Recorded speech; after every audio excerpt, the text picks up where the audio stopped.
All right, so it's been a while. I posted my video with Ziggyno, and this is a clip from that. And I'll be posting clips for the next few days. And then I have a special treat with reserve investments that I'll be posting the clips and then eventually the full video. So enjoy.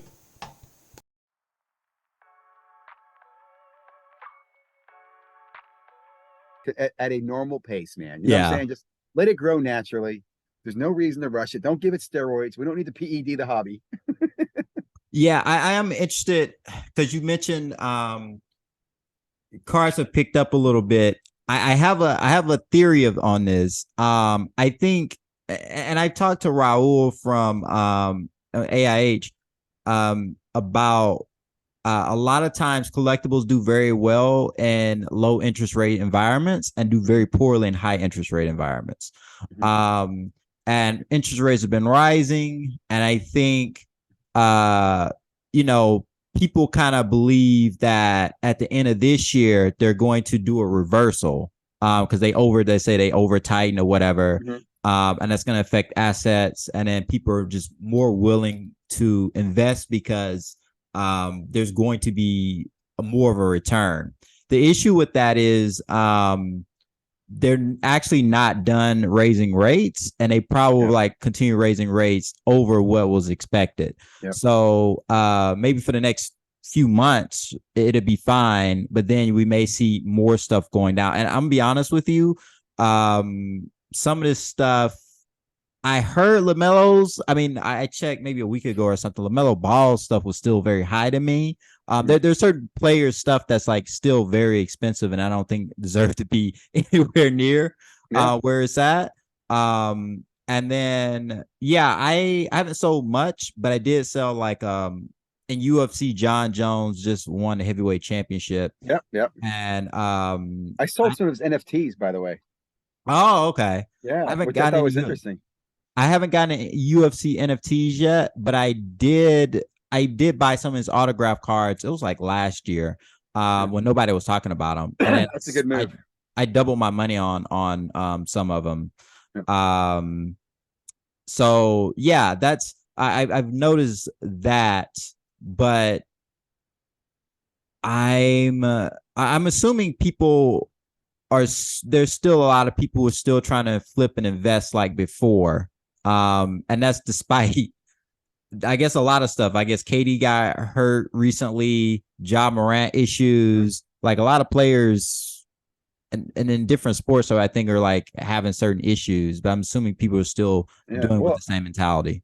Well, see, I don't know why. Like, I'm still not buying. I'm selling. I'm still acquiring through breaks. I buy into breaks and I'll get product or I'll pick up my own personal boxes or whatever that I feel good about. But I'm not buying individuals. And I still agree with you, like you said, as far as the economy, we in the United States are still not feeling the real pain the rest of the world is, right? I mean, Europe's definitely feeling some pain and some feeling with the rising gas prices, rising fuel Mhm. prices, the brink of war on there. Asia is feeling pressure with war and uncertainty. We are still very much, have been isolated from the global world, and that's why I think football prices have been high Mm. because the market buying football is Americans. And I think that's why basketball and baseball have not been as high. Now, it's interesting. Baseball is doing very well right now. And I think that could be US and the international market. But I still like, I would just say this 6 months from now, the world could be in a lot worse position. Mm-hmm. It's more likely to be in a worse position than it is to be in a better position as well. Mm-hmm. You know what I'm saying? Like, and even a year from now, I don't think the economy or the global world will be in a better position than they are today. It's a better chance we'll be in a worse position. That's scary. So I agree with you on the collectibles as an investment. Japan, well, so for baseball, I think it's still most popular, I think, in the United States, Japan, and Korea. I think that's where baseball is pretty much the best, and in the Caribbean. And I think outside of that, a lot less people are interested in baseball. So I think United States is still like a major market for that. And also I think vintage is so established that you're still gonna have like interest in baseball in a sense. I think for basketball and football, I think the 1960 stuff is gotten established. Yeah. and back, but or is kind of going through that process of getting established. But yeah, it's really interesting. I don't know if yeah. I mean, talking on some of the world stuff, I probably agree with you that things are likely to get worse Before they get before better. they get better. Um, but stuff still Like seems you heard about the bank issue too, right? The Wells Fargo or whatever, and no, Silicon Valley Bank, I think it was, on Fridays had some issues. There's concerns about them having a bank run tomorrow, Monday. oh And that's apparently a trickle down from the whole crypto issue with the FTX. yeah, So again, I will say too, in the world think things happen faster, but the FTX debacle was only a few months ago. yeah, That will have rippling effects into this year, and I think that with the banking will have effects. Rising rates, it's just not a good time, man, in the economy. It is not. Like we're very fortunate to have the security, and even like in the United States, worst case is not like we're going to see riots in the street and people dying, but I still think we're going to see a lot more challenges ahead of us than we're accustomed to, which has got to affect things like sports cars and collectibles eventually. So yeah. I think so. There's some Yeah, we'll see. I guess the other thing is I had a prediction of a lot more content creators are probably gonna quit this year. Um just or because pivot or move into something else. or yeah, or move into Yeah. something else. Um just because I think the views are probably harder for people to get for the most part. And then it's just harder to make money too. Like you really have to be The strategic. subscribers are hard to get too now. There's not as many channels. Like back in 2020, a lot of channels went from 0 to 1,000 within months. That is Mhm. not happening now. In fact, I'll give you an example. I don't know if you follow the guy. It's EDI Sports Cards. He's got a cool little channel. He was mentioned on Sports Card Radio, right? And they did a blurb on him, and he had 500 subscribers because of that mention. He even does a video saying, "I got 500 subscribers because I was on Sports Card Radio," type of thing. But since then, I think he's at like 600, 700 subscribers. Like he's not moving much. And it's Mhm. not that he's not putting out good content, he puts out great content. This all just makes me realize that I don't think there's as many active people consuming the content as there used to be. You know what I'm saying? Like there's some that get tons of views, but I'm wondering how many views they get real watches versus just Mhm. people just kind of clicked and moved on. You know what I'm saying? But it is hard. You're right. Views are hard, subscribers are hard. It's all changing. Yeah. Um that's I think yeah, and also I think it depends on like how many adults are buying cars versus like kids are in the hobby in a sense. The other thing that's going through my mind is like generational effects. So How one many thing how many that people do you think are in the hobby? And I define that as actively involved monthly, spending on an average, let's just say $100. They're putting a new $100 into buying new stuff on a monthly basis over here. Not a casual person who just buys once and then doesn't come in for months. Again, I'm talking like actively participate in hobby. Is that community a 500,000 people? Is it 5 million people? And I'm even saying globally. And you don't have to answer, but think about that because I think that number is key in understanding fanatics because they talk about 10x the hobby. They're talking revenues. Now they'll mhm. say they want people as well, but they need that number to grow. And that is what I think will be challenging.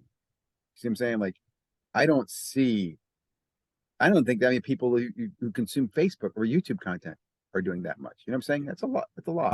Uh, Also, I think it also kind of comes into maybe they could 5 or 10 extra revenue, but how does that necessarily affect the secondary market? Well, also, what I'm referring to is people in the hobby, when a lot of people in the hobby are not doing it as an investment True. at Very true. all. Do you know what I mean? Like, I know a lot of people who just, they have like I have a friend of mine who I think he buys a hobby box a month. Now, it used to be around 250 bucks. I don't know what his budget is, but let's assume that 250 bucks a month is what he spends on buying a product that he opens in the hobby. Now, he's not buying that with intent. I'm going to make 500 bucks from it or 300 bucks from it or anything. He just buys it. And if there's something cool in it, he will sell it and then uses that next month when he buys again. You know what I mean? And that is the most typical consumer of the hobby is somebody who buys, they get something back, and they keep the rest and they move on for the next month. And that market, I think, is smaller than people realize. I don't think that's millions of people. I think that Mhm. market's small. Yeah, I would agree with that. Yeah, I And would agree with that. I do think, and the yes. other, and conversely, let me say this too, if you're coming into this, into the hobby with any thought of you're getting a return on your investment, that person's not going to stay, Yeah. because that's not what this is about. It's really not. Like, I'll just say this: when I came into collecting in 2015 and I was into it, I realized that most people doing this were losing money. And people I was in breaks with, people buying boxes. We used to joke, the only people making money at that time were the guys opening the boxes, the breakers, right? Mhm. But anybody consuming it, we knew we were losing money. And we're just about how much money you might make back. And then the boom came, and everybody was about, I can make money in the hobby. I can profit off the hobby. I can profit off the hobby. Look at my 10x, 5x. And now we're still making, there are a lot of people making money, but that is not the norm. That's what I'm Mhm. saying. Like I've always said, the correction will come when you realize this is a hobby. It is not an income stream, and most people will lose money, and they know that. It's like Mhm. people who smoke cigarettes, right? They're not investing in the future. They're smoking, they're enjoying the cigarette. Mhm. Poor example, but you get my point. Yeah, I definitely get your point. Specifically for that.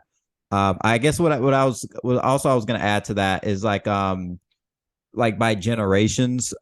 This kind of affects the economy too. So like I've mentioned before, like baby boomers are retiring, they got the most money, and they are selling off stuff so they can actually like retire, and then they're not being as active and being consumers in a sense. Yeah. Um, and so also they're leaving jobs. So Gen X, which I would assume would be your generation, Yeah. is more so is probably more active and probably is like the next stage up, who have like more money to put into the cards in general, whether it's a hobby or whether it's for investment purposes. And also the generation is actually pretty small.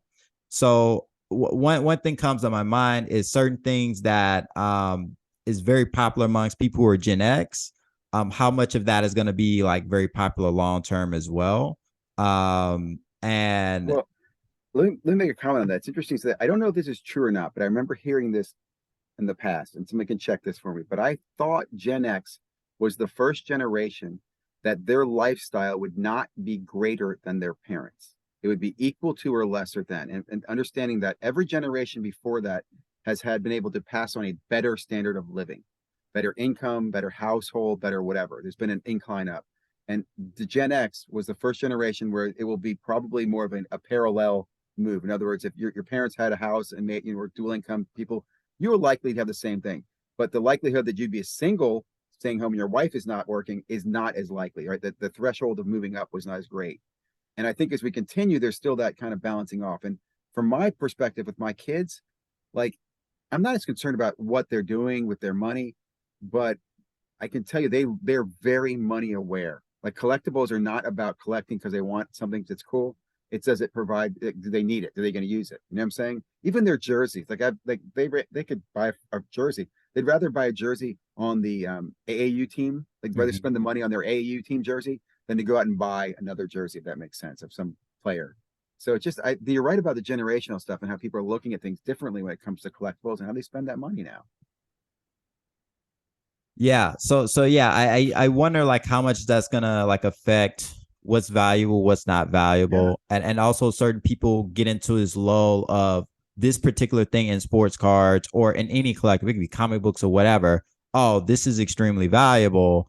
And then it's that way for 10 years, maybe 15, 20 years, and it completely changes. Um, and I wonder how many people who are whether doing this, even if you're like collecting, I think a lot of collectors still want their stuff to kind of go in value because it's almost like validation that other people value what they value as well. Yeah. Um, yeah, so that's like something I'm like really interested in paying attention to. You, it reminds me, it makes me think about the impact eBay has had on people, because I think to myself, there were a lot of people who collected stuff who never knew the value. True, You know what I'm saying? They just true. collected it. And what happened was eBay was like, you can go on eBay and see who the last person was that bought that shit. And you go, man, someone else bought this stuff. And that's what triggers value. In fact, my favorite commercial is the eBay commercial where they're sitting there like looking at items at the store and then they start laughing. and they're basically laughing at like a sofa would be on sale for $2,000, and they go, look, the last sold price is, $1,000. They're giving you the impression that you can find it for less. But think about how eBay's done that, because so much stuff in our homes, when I go to my parents' house and I'm looking around their attic, I'll find something like, I'll look that shit up on eBay. If it's on Yeah. eBay, you're like, does that value? If it's not on eBay, you're like, did I find something special? Because everything's on eBay. Yeah.